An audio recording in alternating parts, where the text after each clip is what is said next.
आप भी फिबोनाची को यूज करना चाहते हैं पर अभी तक आपको ये नहीं समझ आया कि हम इसे चार्ट पर कैसे अप्लाई करेंगे और इसके कौन से लेवल से हमें इस पर ट्रेड बनानी चाहिए। अगर हाँ, तो आप बिल्कुल सही वीडियो पर आए हैं। Hello everyone, welcome to my channel. आज की इस सीरीज में हम लोग देखेंगे कि फिबोनाची को चार्ट पर अप ट्रेंड या डाउन ट्रेंड में कैसे अप्लाई किया जाता है। साथ ही साथ हम अपने गोल्डन जोन को यहाँ पर डिस्कस करेंगे, जिसके अकॉर्डिंग हमारी एंट्री, स्टॉप लॉस और टारगेट क्या रहेगा वो भी देखेंगे। और स्कैल्पिंग और स्विंग के लिए क्या सेटिंग हमें रखनी है फिबोनाची की, वो भी हम डिस्कस करेंगे। पर इसके लिए आपको वीडियो को एंड तक देखना पड़ेगा। तो चलिए स्टार्ट करते हैं। सबसे पहले हम फिबोनाची को चार्ट पर अप्लाई करना सीखेंगे कि किस तरह से हम इसको चार्ट पर अप्लाई कर सकते हैं। चार्ट पर अप्लाई करने के लिए आपको सबसे पहले मार्केट का स्ट्रक्चर समझना होगा कि कहाँ पर आपका higher high higher low structure बन रहा है अप ट्रेंड के लिए, या lower low lower high structure बन रहा है डाउन ट्रेंड के लिए। जैसा कि मैंने यहाँ पर परसिस्टेंट का एक चार्ट ओपन किया है, तो आप देख सकते हैं यहाँ पर इसका डाउन ट्रेंड का स्ट्रक्चर है लोअर हाई लोअर लो का। तो अगर मैं डाउन ट्रेंड में फिब अप्लाई करूं तो हम लोग किस तरह से इसको अप्लाई करेंगे, आपको अपने चार्टिंग सॉफ्टवेयर पे टूल सेक्शन में जाना है और यहाँ से फिब रिट्रेसमेंट पर क्लिक करना है। आप चाहो तो इसका शॉर्टकट भी याद रख सकते हो, Alt+F इसका शॉर्टकट है जिसके डायरेक्ट यूज से आप इसको अप्लाई कर सकते हो। अब आपको क्या करना है, अगर आप डाउन ट्रेंड में इसको अप्लाई कर रहे हो तो आपको किसी भी स्विंग के हाई से इसको उस स्विंग के लो तक लेकर के जाना है। अगर मैं बात करूं, जैसे ये हमारी एक स्विंग थी, तो देखिए मैं यहाँ पर इस स्विंग के हाई से इसको इस स्विंग के लो तक अप्लाई कर दूंगी।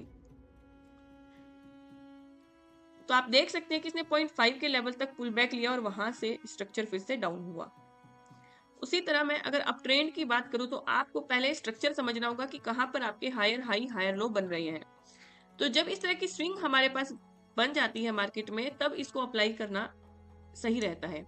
तो जैसे यहाँ पर अगर मैं अप ट्रेंड में इसको अप्लाई करूंगी तो मैं स्विंग के लो से स्विंग के हाई तक इसको अप्लाई करूंगी। अब एक क्वेश्चन ये आता है कि हम इसमें बॉडी टू विक मार्किंग करें या विक टू विक मार्किंग करें।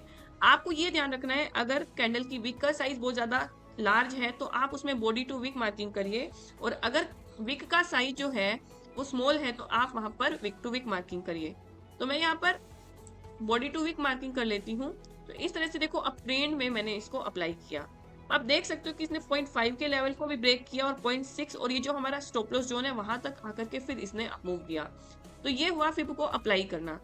अगर बात करूं मैं इसकी सेटिंग की, तो आपको यहाँ सेटिंग पर क्लिक करना है और ये सारी वैल्यूज आपको देखने को मिलेंगी। 0.236, 0.3, 0.5, 0.618, 0.705, 0.786 और 1। इन सेटिंग को हम लोग चेंज नहीं करेंगे, इनका यूज कैसे करेंगे वही हम लोग बाद में डिस्कस करेंगे।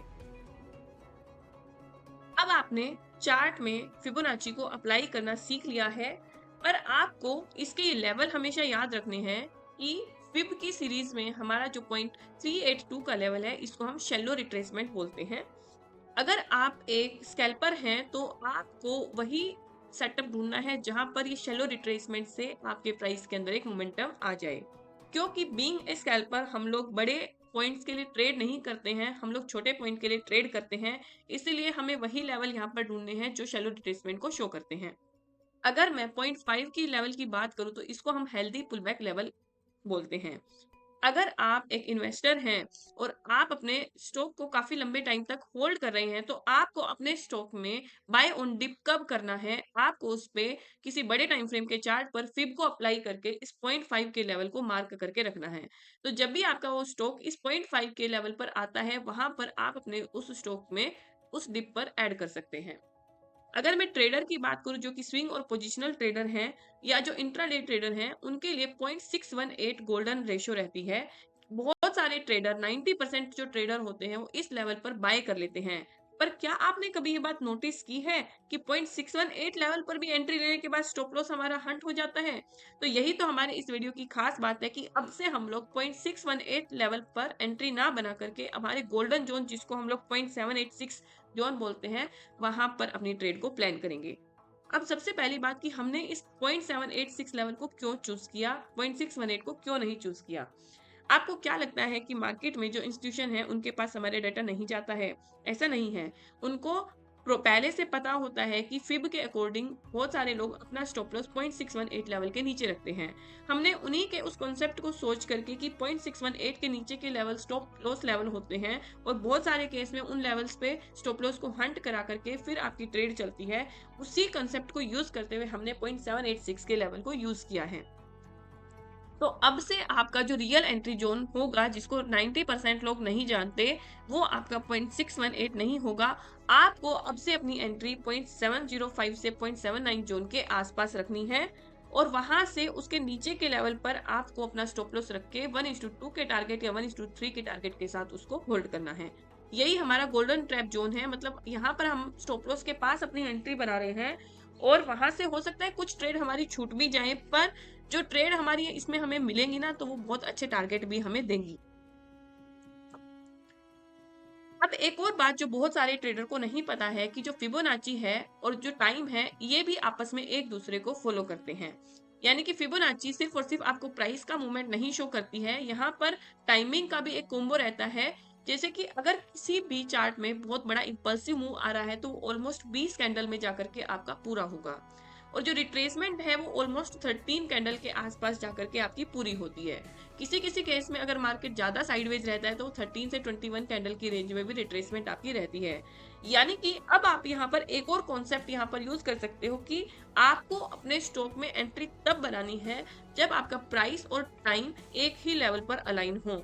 यानी कि जिस लेवल पर आप फिब के अंदर एंट्री बनाओगे वहां पर कैंडल का टाइम भी कंप्लीट हो चुका हो, 13 to 21 कैंडल का मूव कंप्लीट हो चुका हो। अगर आप इस कॉम्बिनेशन को यूज करते हैं तो फिब के अंदर भी आप बहुत अच्छे टारगेट को अचीव कर सकते हो। आज मैंने आपको ये एक सेटअप बताया है कि कैसे फिबोनाची के साथ हम लोग प्राइस और टाइम दोनों को कंबाइन करके अपनी ट्रेड बना सकते हैं। और अब तक आप जिस 0.618 जोन को अपना गोल्डन जोन मान रहे थे, अब हम उसकी बजाय उस जोन को अपना गोल्डन जोन बनाएंगे जहां पे लिक्विडिटी स्वीप होती है, यानी कि 0.705 से 0.79 का जोन। आप इस स्ट्रेटजी को बहुत सारे स्टॉक पर बैक टेस्ट करिए, प्रैक्टिस करके देखिए और कमेंट में मुझे बताइए कि कितनी बार आपको ऐसी ट्रेड मिली मार्केट में, इस जोन में आने के बाद वहां से स्टॉप लॉस कितनी बार हिट हुआ और टारगेट कितनी बार हिट हुआ। अगली क्लास में मैं आपके लिए फिब का एक और नया कंसेप्ट लेकर के आऊंगी कि कैसे कमोडिटी, फॉरेक्स, बिटकॉइन और इंडियन मार्केट के अंदर ये लेवल काम करते हैं। आई होप आपको मेरा ये वीडियो अच्छा लगा। अगर आपको मेरा ये वीडियो अच्छा लगा तो चैनल को सब्सक्राइब कीजिए, वीडियो को लाइक कीजिए, ज्यादा ज्यादा कमेंट और शेयर कीजिए। Thank you everyone.